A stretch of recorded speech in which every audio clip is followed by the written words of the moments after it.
Международные спортивные игры «Дети Азии» проводятся по летним и зимним видам спорта среди детей и юношества в индивидуальных и командных видах спорта.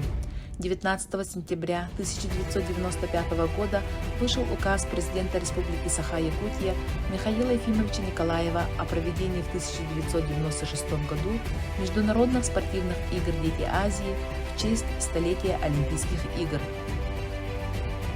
Было решено соревнования проводить в год проведения летних Олимпийских игр.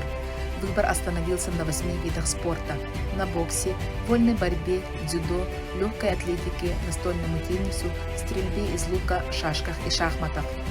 У первых игр не было официального флага и талисмана, поэтому в день открытия над стадионом Туймада подняли олимпийский флаг.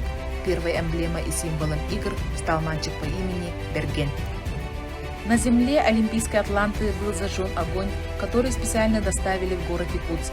10 августа 1996 года вспыхнул огонь первых игр на новом стадионе Туймада. В первых международных спортивных играх «Дети Азии» приняли участие 7 стран, такие как Китай, Казахстан, Кыргызстан, Монголия, Республика Корея, Таиланд и Россия. Всего собралось 250 участников, разыграли 67 комплектов медалей.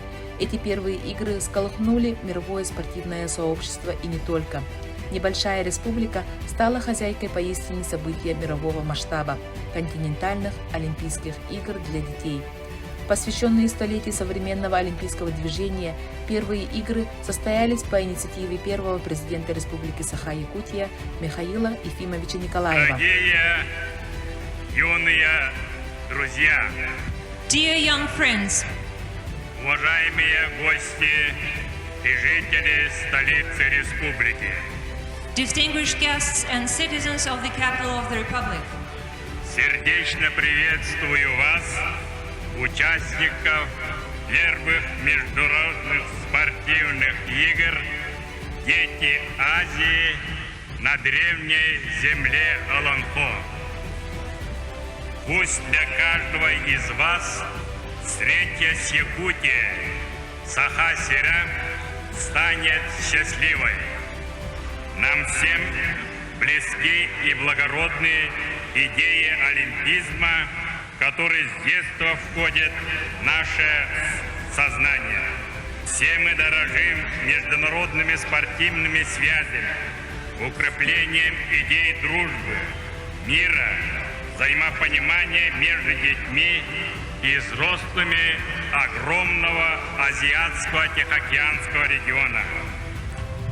Я обращаюсь к представителям стран Азиатско-Тихоокеанского региона, а также стран СНГ и субъектов Российской Федерации с просьбой довести до сведения своих руководителей, превратить международные спортивные игры «Дети Азии» в регулярные и проводить их по типу Олимпийских игр один раз в 4 года. Игры прошли на удивительно дружной ноте. Не было никаких спорных моментов, конфликтных ситуаций в ходе соревнований. По итогам игр якутяне показали неплохие результаты. Из 224 разыгранных медалей они завоевали 113. Из них 31 золотая, 35 серебряных и 47 бронзовых. Игры в Якутии стали трамплином к будущим достижениям. Открытием соревнований стали Леонид Спиридонов и Георгий Балакшин, которые своими успехами подтверждают истинный смысл игр «Дети Азии». Первые международные спортивные игры «Дети Азии» вызвали большой резонанс и широкий интерес. Благодаря этим играм в Якутске построены многие спортивные и детские оздоровительные учреждения. Игры стали частью международного спортивного календаря и попали под патронат Международного олимпийского комитета. Отмечая заслуги в основании, проведении и популяризации международных спортивных игр «Дети Азии», Республика Саха-Якутия признается основателем игр.